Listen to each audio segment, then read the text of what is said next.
Hello दोस्तों, good evening, नमस्कार। आप सभी का एक बार फिर से बहुत बहुत स्वागत है आप सभी के अपने यूट्यूब चैनल परीक्षा की शिक्षा में। आशा करता हूँ आप सभी अच्छे होंगे। आपकी जो तैयारी है वो भी बढ़िया तरीके से चल रही होगी। तो जो बच्चे क्लास में फर्स्ट टाइम में पहली बार, उन सभी को बता दिया जाए कि हमारे चैनल पर जाकर UP triple S C PET यानी कि प्रारंभिक अर्हता परीक्षा 2023 की जो तैयारी है कंप्लीट बेसिस पर करवाई जा रही है। तो सुबह 11 बजे जो आपको जीके जीएस की क्लास और शाम को 7 बजे इसी टाइम पर आपको डेली हिंदी की जो क्लास है आपको देखने को मिलती है। ठीक है, तो जिसे भी तैयारी कंप्लीट करनी है चैनल को सब्सक्राइब कर लीजिए। ठीक, उसी के नीचे देखेंगे डिस्क्रिप्शन में हमारा टेलीग्राम चैनल का लिंक दिया गया है। तो वहाँ पर जाएंगे तो इसका जो पीडीएफ है, बाकी जो क्लास का अपडेट होता है आपको वहाँ पर डेली बेसिस पे मिलते रहता है। तो उससे क्या है कि जो आपका नोटिफिकेशन यूट्यूब की तरफ से नहीं जाएगा तो हम आपको वहाँ पे मैन्युअली भेजते हैं, जिससे आपकी क्लास मिस नहीं होती। तो जाकर आप हमें वहाँ पे ज्वाइन कर लेंगे। उसी के ऊपर देखें तो हमारे इंस्टाग्राम का लिंक दिया हुआ होगा पेज का, तो आप हमें इंस्टाग्राम पे फॉलो कर सकते हैं। वहाँ पे आपका देखिए प्रॉफिट होगा कि आपका कोई भी डाउट होगा, कोई भी क्वेश्चन होगा तो आप हमसे आपको वहाँ पे पूछ सकते हैं। ठीक है, और जो इसकी एग्जाम की बात करें तो एग्जाम जो है अगले महीने की 28 और 29 तारीख को होने वाला है। क्लियर है सभी? तो चलेंगे क्लास स्टार्ट करेंगे। देखेंगे क्या पूछा। प्रैक्टिस सेट की हिंदी की क्लास है। देखिए जहाँ जिसका जो क्वेश्चन है 6 नंबर से स्टार्ट हो रहा है। ठीक, जहाँ उपमेय स्वयं ही अपना उपमान हो वहाँ अलंकार क्या होता है? जहाँ उपमेय स्वयं ही अपना उपमान हो वहाँ अलंकार क्या होता है साथियों? तो हाँ देखिए आपका अनन्वय अलंकार होता है। ठीक है, जो आपका दिया गया यहाँ पे डी वाला ऑप्शन राइट आंसर। जहाँ उपमेय स्वयं ही अपना उपमान हो वहाँ आपका अनन्वय अलंकार हो जाएगा। अगले क्वेश्चन बढ़ेगा आपका 7वां नंबर है, उत्तर देंगे। बुरे भाव से की गई संधि को क्या कहते हैं? बताइए। बुरे भाव से की गई संधि को क्या कहते हैं? देखिए बुरे भाव से की गई संधि को आपका दुर्भी संधि कहते हैं। दुर्भी संधि जो आपका यहाँ पे ए वाला ऑप्शन के 7वें पे सही उत्तर हो जाएगा। ठीक, क्लियर यहाँ तक? अगला क्वेश्चन देखिए आपका 8वां नंबर है। बखूबी में कौन सा समास लगा है? 8वें पे पूछा आपका बखूबी। बखूबी, बखूबी यानी कि खूबसूरती से। ठीक है, बखूबी यानी खूबसूरती से हो जाएगा, तो इसमें आपका हो जाएगा अव्ययीभाव समास। ठीक है, तो आपका जो ए वाला ऑप्शन देगा 8वें पे आपका सही था। अगले क्वेश्चन बढ़ेगा आपका 9वां नंबर है, उत्तर देंगे। निम्नलिखित में से केतु का पर्याय नहीं है, क्या बताइए। निम्नलिखित में से केतु का पर्याय क्या नहीं है? तो देखिए केतु का पर्याय यहाँ पे जो दिया गया है ग्रह नहीं हो जाएगा। ठीक है, बाकी झंडा, पटाखा, निशाना, ये क्या है? तो केतु के पर्याय हो जाएगा। लेकिन जो ग्रह दिया गया है, ग्रह केतु जो बोलते हैं ना, वो वाला नहीं है, इतने याद रखिए। ठीक है, तो केतु का पर्याय यहाँ पे जो ग्रह दिया गया है नहीं है। ठीक, क्लियर? ग्रह आपका देखिए नक्षत्र होता है, केतु का पर्यायवाची नहीं होता। अगले क्वेश्चन बढ़ेंगे। 10वां नंबर है। जो प्राप्त न हो उसके लिए एक शब्द निम्न में से क्या हो, कौन सा हो जाए? बताइए। जो प्राप्त न हो निम्न में से उसके लिए एक शब्द कौन सा हो जाएगा? तो देखिए जो प्राप्त न हो वाक्यांश के लिए एक शब्द आपका हो जाएगा अलभ्य।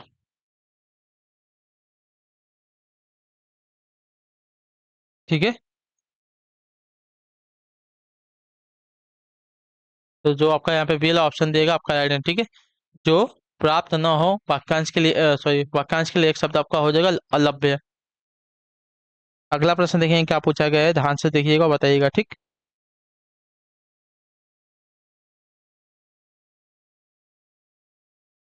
अगला क्वेश्चन आपका 11 नंबर उत्तर देंगे। इनमें से किस शब्द में इल प्रत्यय नहीं है? बताइए। जटिल, शामिल, स्नेहिल, फेनिल। तो इसमें से किस शब्द में जो आपका देखिए इल प्रत्यय नहीं है साथियों? तो इसका सही उत्तर क्या हो जाएगा? तो आपका शामिल में। ठीक है, शामिल में आपका इल प्रत्यय नहीं है, तो जो आपका बी वाला ऑप्शन देगा आपका यहाँ पे राइट आंसर है। जटिल में जटा धन इल लगा है। स्नेहिल में आपका स्नेह धन हिल लगा है। फेनिल में फेन धन इल लगा है। ठीक है, तो शामिल शब्द में आपका कोई इल प्रत्यय नहीं लगा। अगला क्वेश्चन बढ़ेगा आपका 12 नंबर है। शरीर के लिए सही पर्यायवाची वाली पंक्ति को चुनना है। ठीक है, शरीर के लिए सही पर्यायवाची वाली पंक्ति को चुनना है। ठीक है, तो शरीर का सही पर्यायवाची क्या हो जाएगा? देखिए तन, देह, गात। तो आपका यहाँ पे ए ऑप्शन देगा 12वें पे आपका सही। ठीक है, शरीर के लिए सही पर्यायवाची आपकी सख्त हो जाएगी तन, देह, गात। अगले क्वेश्चन में आपका 13 नंबर है। दुबई कितना सुंदर देश है, रेखांकित पद क्या है? सुंदर हमसे पूछा है, तो सुंदर क्या कर रहे हैं? तो सुंदर आपका क्या हो जाएगा यहाँ पे? तो सुंदर आपका देखें तो विधेय विशेषण हो जाएगा। ठीक है, तो जो आपका यहाँ पे दिया गया है डी वाला ऑप्शन आपका यहाँ पे राइट आंसर होगा। ठीक, दुबई कितना सुंदर देश है, तो सुंदर जो आपका है विदेह विशेषण हो जाएगा, तो जो आपका डी वाला ऑप्शन देगा 13 पे आपका सही उत्तर। ठीक, क्लियर यहाँ तक? अगला क्वेश्चन है 14 नंबर है, ध्यान से सुनिएगा, बताइएगा राइट आंसर। जिसका जन्म पहले हुआ हो उसके लिए एक शब्द कौन सा है? बताइए। जिसका जन्म पहले हुआ हो, तो जिसका जन्म पहले हुआ हो इसके लिए एक शब्द आपका हो जाएगा अग्रज। अग्रज, अग्र प्लस ज, ठीक है। तो जिसका जन्म पहले हुआ हो उसके लिए एक शब्द आपका अग्रज हो जाएगा। अगले क्वेश्चन बढ़ेगा आपका 15 नंबर। इस वाक्य को सरल वाक्य में बदलिए। क्या दिया गया है? तुम बाहर गए और वह रोने लगा। यहाँ पे क्या हो जाएगा? तुम बाहर गए और वह रोने लगा। तो इस वाक्य को सरल वाक्य में हमको बदलना है, तो क्या हो जाएगा साथियों? तो देखिए, तुम्हारे बाहर जाते ही वह रोने लगा, ठीक है। तुम्हारे बाहर जाते ही वह रोने लगा। आपका ये जो वाक्य दिया गया संयुक्त वाक्य, इसका सरल वाक्य आपका ये वाला हो जाएगा, ठीक है। तुम्हारे बाहर जाते ही वह रोने लगा। अगला प्रश्न आपका 16 नंबर है। दिया गया है किस शब्द में अ उपसर्ग का प्रयोग, बताइए किस शब्द में आपका अ उपसर्ग का प्रयोग हुआ है? तो अ उपसर्ग का जो प्रयोग हुआ है साथियों आपका हुआ है अवाप्ति। जो दिया गया है अवाप्ति, सी वाला ऑप्शन 16 पे आपका है, ठीक है। अ उपसर्ग का जो प्रयोग हुआ है साथियों अवाप्ति में हुआ है। यहाँ पे जो दिया गया है कौन सा? सी वाला विकल्प आपका सही उत्तर हो जाएगा 16 के लिए, ठीक, क्लियर है। इसका संधि विच्छेद क्या हो जाएगा? देखिए अ धन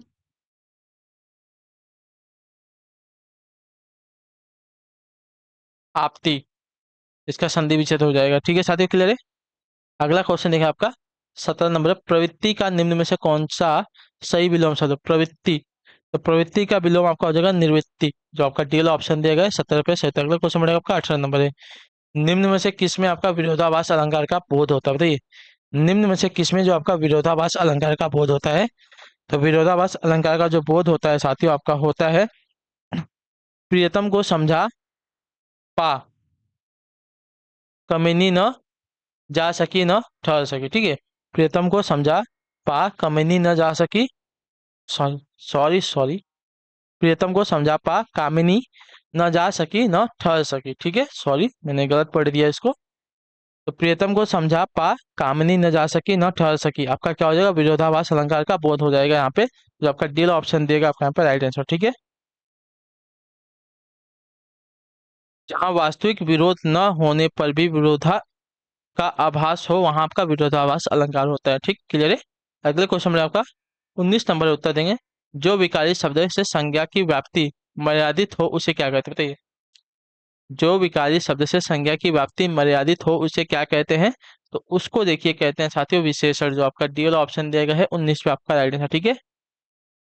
जैसे कि बड़ा, काला, भारी, दयालु, ये सभी क्या होते हैं? आपके विशेषण होते हैं, ठीक। अगले क्वेश्चन बढ़ेगा ध्यान से तो सुनिएगा क्या पूछेगा। कलाई खुलना मुहावरे का भावार्थ करते। कलाई कलाई खुलना, कलाई खुलना, ठीक है। कलाई खुलना मुहावरे का भावार्थ हो जाएगा। तो देखिए कलाई खुलना मुहावरे का भावार्थ हो जाएगा रहस्य प्रकट हो जाना, ठीक है। जो आपका यहाँ पे सी वाला ऑप्शन देगा राइट है। कलाई खुलना मुहावरे का भावार्थ हो जाएगा रहस्य प्रकट होना। अगले क्वेश्चन में आपका 21 है, उत्तर देंगे सही उत्तर। लौकिक जगत में माया में सभी फंसे हुए हैं। लौकिक जो दिया गया है लेखांकित शब्द की सटीक विलोम बताइए, ठीक है। लौकिक जगत की माया में सब फंसे हुए हैं, तो लौकिक का विलोम क्या है? देखिए लौकिक विलोम हो जाएगा अलौकिक, लौकिक का विलोम अलौकिक हो जाएगा, ठीक है, क्लियर है। अगले क्वेश्चन बढ़ेगा 22 12 नंबर है उत्तर, 22 नंबर है उत्तर देंगे। किस शब्द में उपसर्ग और प्रत्यय दोनों का प्रयोग है? बताइए उपसर्ग और प्रत्यय दोनों किस शब्द में लगे हैं? देखिए व्यथित, व्यथित में अगर देखें तो इसमें आपका वी उपसर्ग है, ठीक है। औथ आपका मूल शब्द है और ईत आपका यहाँ पे प्रत्यय लगा है, ठीक है। आपका उपसर्ग लगा है, प्रत्यय लगा है और आपका मूल शब्द है। तो व्यथित जो दिया गया है इसमें आपका उपसर्ग और प्रत्यय दोनों एक साथ प्रयोग हुआ है, ठीक। अगले क्वेश्चन में 23 है, 23 नंबर है। ध्यान से देखिए न्यून शब्द में कौन सी संधि है? न्यून शब्द में कौन सी संधि है? तो देखिए न्यून की अगर बात करें तो इसका संधि विच्छेद क्या हो जाएगा? नि धन उन, ठीक है। तो यहाँ पे जो आपका छोटी ई है प्लस बड़ा ऊ है, मिलकर किस में परिवर्तित हुआ? आपका यू में परिवर्तित हो रहा है, ठीक है। तो क्या हो जाएगा यहाँ पे? ई और यू, ये आपका यर्ण संधि का उदाहरण होता है, ठीक है। तो जो आपका दिया गया यहाँ पे ए वाला ऑप्शन आपका यहाँ पे राइट आंसर हो जाएगा, क्लियर यहाँ तक सभी का। अगला क्वेश्चन देखा होगा 24 नंबर। निम्नलिखित में से कौन सा शब्द वर्तनी के आधार पर सही है? ठीक है, निम्नलिखित में से कौन सा जो शब्द दिया गया वर्तनी के आधार पर सही हो जाएगा?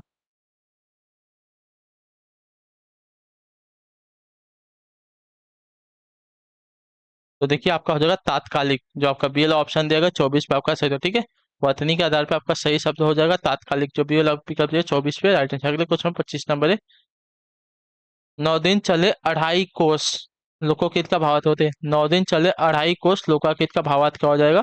तो देखिए 9 दिन चले 2.5 कोस लोकाकित का भावार्थ हो जाएगा काम करने की बहुत धीमी गति, जो आपका यहाँ पे दिया गया ये वाला ऑप्शन 25 पे आपका सही था। ठीक है, 9 दिन चले 2.5 कोस लोकाकित का सही भावार्थ हो जाएगा काम करने की बहुत धीमी गति। ठीक है, अगले क्वेश्चन बढ़ेंगे 26 नंबर उत्तर देंगे राइट आंसर। निम्न में से कौन विराम चिन्ह का प्रकार नहीं? ठीक है, निम्न में से कौन जो है विराम चिन्ह का प्रकार नहीं है? तो देखिए विराम चिन्ह का प्रकार जो दिया गया है उपदेशक। उपदेशक आपका विराम चिन्ह का प्रकार नहीं होता, इतने याद रखिए। ठीक है, बाकी सभी आपको बताए गए हैं। अगले क्वेश्चन बढ़ेंगे 27 नंबर। मनगढ़ंत का सही सामासिक विग्रह निम्न में से कौन सा है? ठीक है, मनगढ़ंत का सही सामासिक विग्रह निम्न में से क्या हो जाएगा? तो देखिए मनगढ़ंत यानी कि मन से गढ़ा हुआ। ठीक है, जो आपका दिया गया यहाँ पे पहला ऑप्शन आपका मनगढ़ंत शब्द का सही समासिक विग्रह हो जाएगा मन से गढ़ा हुआ। यह आपका कारक तत्पुरुष समास का उदाहरण है। ठीक है, अगले क्वेश्चन बढ़ेगा 28 नंबर उत्तर देंगे। निम्नलिखित में से शुद्ध वाक्य क्या? बताइए, निम्नलिखित में से शुद्ध वाक्य क्या हो जाएगा? तो देखिए शुद्ध वाक्य हो जाएगा उसे पैतृक संपत्ति में हिस्सा नहीं मिला। ठीक है, आपका शुद्ध वाक्य हो जाएगा उसे पैतृक संपत्ति में हिस्सा नहीं मिला। आपका कैसा वाक्य हो जाएगा? शुद्ध वाक्य हो जाएगा, इतना याद रखिएगा। ठीक, अगला क्वेश्चन देखेंगे 29 नंबर है। किस वाक्य में क्रिया की संभावनार्थी वृत्ति का प्रयोग? बताइए, किस वाक्य में क्रिया की संभावनार्थ वृत्ति का जो है प्रयोग हुआ है साथी? 29 पे से उत्तर क्या हो जाएगा? तो इसका उत्तर हो जाएगा लगता है इस बार अच्छी बरसात होगी। ठीक है, लगता है इस बार अच्छी बरसात होगी, इस वाक्य में जो आपका देखिए क्रिया की संभावनार्थ वृत्ति का जो है प्रयोग हुआ है। अगले क्वेश्चन बढ़ेंगे 30 नंबर उत्तर देंगे सुधर।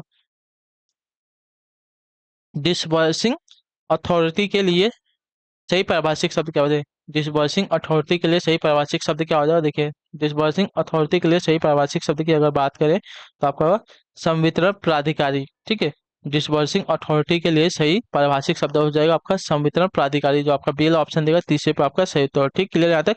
अगला क्वेश्चन 31 नंबर उत्तर देंगे राइट आंसर। क्या पूछा गया है?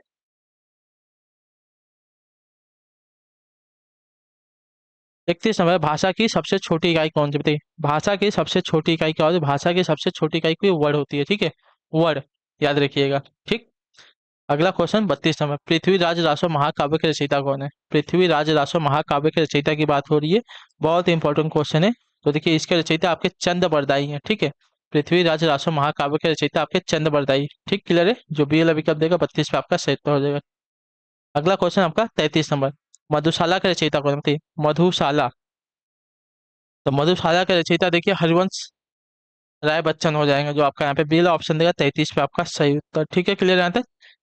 अगला क्वेश्चन देखें 34 नंबर उत्तर देंगे। ध्यान से सुनिए क्या पूछा। वाक्य में त्रुटि पूर्ण भाग का चयन कीजिए। ठीक है, त्रुटि रहित होने पर विकल्प डी चुनना है। ठीक है तो यहाँ से आपका यहाँ तक वाक्य दिया गया है। मुझे कल 2 किलो लीची खरीदने हैं। तो मुझे कल 2 किलो लीची खरीदने हैं, इस वाक्य में आपका त्रुटि कहाँ पे होगा साथियों?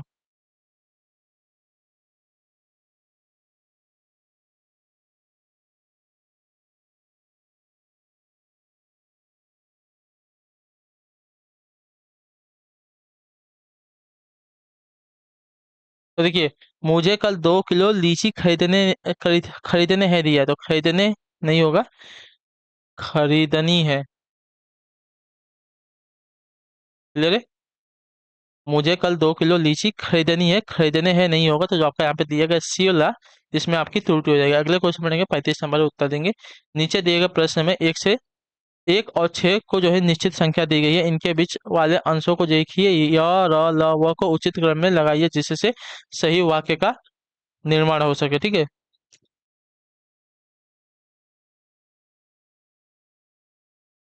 आई होप कि सबको दिख रहा होगा। बस 2 मिनट, अभी दिख रहा है सभी को?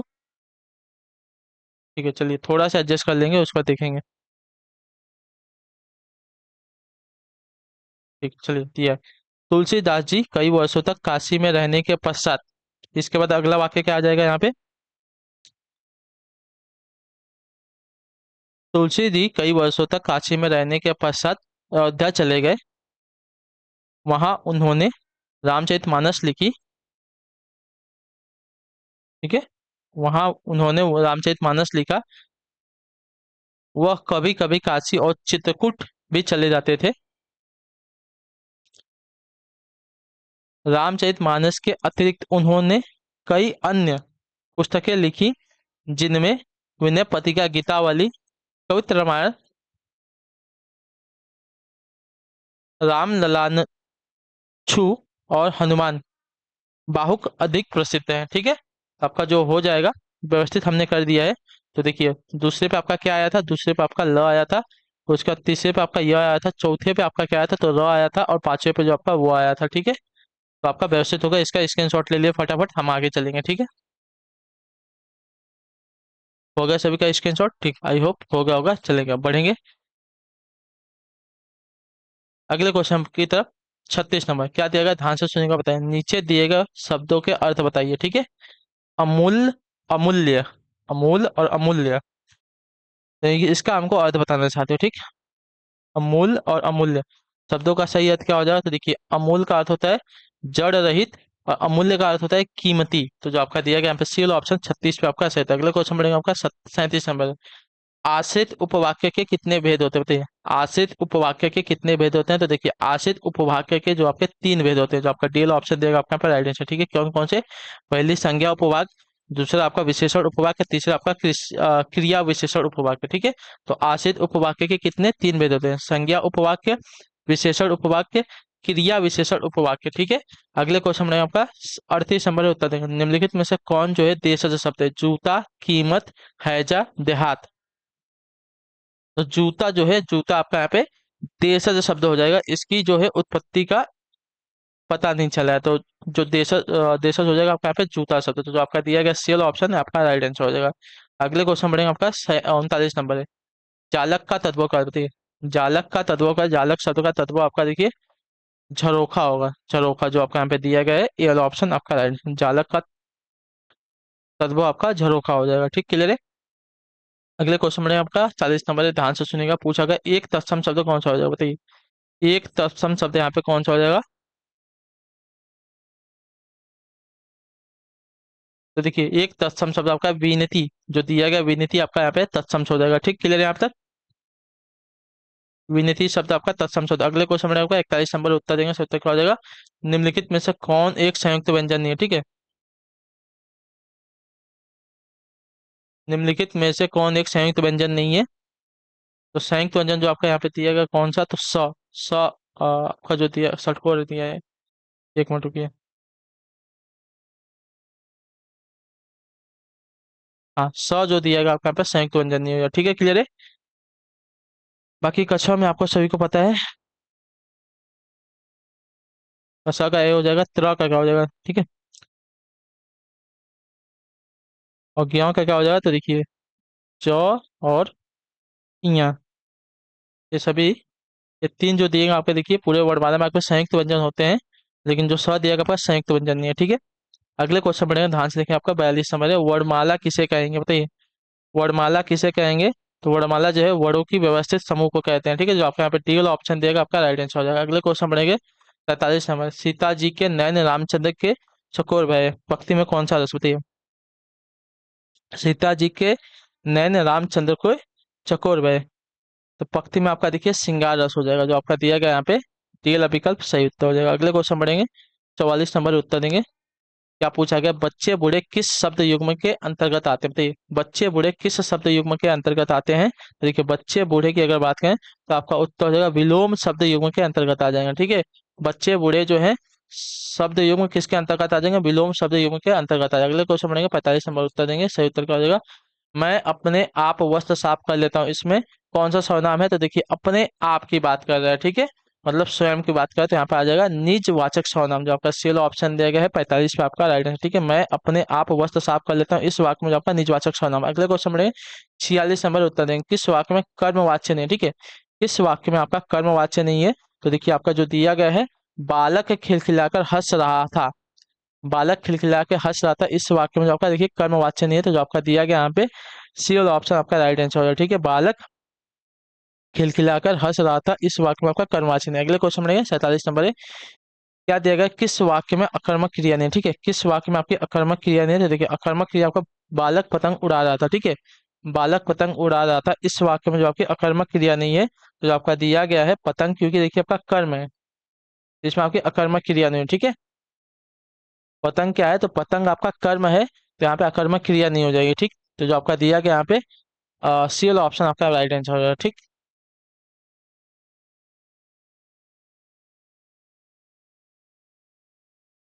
अगले क्वेश्चन में आपका 48 नंबर उत्तर देंगे। वेद रस के भेदों में कौन शामिल नहीं है, बताइए। वेद रस के भेदों में कौन शामिल है? वीर, युद्धवीर, धर्मवीर, कर्मवीर, दानवीर। तो देखिए यहाँ पे राइट आंसर हो जाएगा आपका कर्मवीर। कर्मवीर जो है आपका देखिए वेद रस के भेदों में शामिल नहीं होता, तो जो आपका सी वाला ऑप्शन देगा इसका राइट आंसर हो जाएगा, ठीक है, क्लियर है। अगले क्वेश्चन में हमको 49 नंबर उत्तर देंगे, राइट आंसर का। ऐसा पद जो क्रिया या संज्ञा की विशेषता न बताकर एक वाक्य या पद का संबंध दूसरे वाक्य या पद से जोड़ता है, वह क्या कहलाता है? ऐसा पद जो क्रिया या संज्ञा की विशेषता न बताकर एक वाक्य या पद का संबंध दूसरे वाक्य या पद से जोड़ता है, वह क्या कहलाता है? आपका समुच्चयबोधक समुच्चयबोधक पद कहलाता है, ठीक है। तो आपका यहाँ पर सी वाला ऑप्शन देगा 49 पे आपका है। एक ऐसा पद जो क्रिया या संज्ञा की विशेषता न बताकर एक ऐसा वाक्य या पद का संबंध दूसरे वाक्य या पद से जोड़ता है, वो आपका देखिए समुच्चयबोधक कहलाता है। अगले क्वेश्चन में आपका 50 नंबर उत्तर देंगे सोचो। किस छंद में 6 चरण होते थे? किस छंद में आपके 6 चरण होते हैं? तो देखिए 6 चरण जो आपका छपाई में होते हैं, छपाई में जो आपका दिया वाला ऑप्शन देगा 50 पे आपका सही है, ठीक है, क्लियर है। इसमें देखिए आपका 4 चरण जो आपका रोला छंद के और 2 चरण जो आपके देखिए उल्ला छंद के होते हैं, ठीक है, क्लियर है। तो इसी के साथ जो आपकी क्लास है आज की यहीं पे कंप्लीट होती है। आई होप कि आपकी जो क्लास है अच्छी लगी है, अच्छी लगी है तो हमें कमेंट करके बताइएगा कैसी लगी, ठीक। और अच्छी लगी तो लाइक कर दीजिए, चैनल पहले बताए चैनल को सब्सक्राइब कर दीजिए, ठीक। इसका पीडीएफ जो आपको टेलीग्राम पे मिल जाएगा, तो आप वहाँ पर जाकर जुड़ जाइए। हम आपसे मिलते हैं आपकी अगली क्लास में, तब तक के लिए टाटा बाय बाय, जय हिंद, जय भारत। आपसे क्लास से जुड़ने के लिए बहुत बहुत ही धन्यवाद साथी।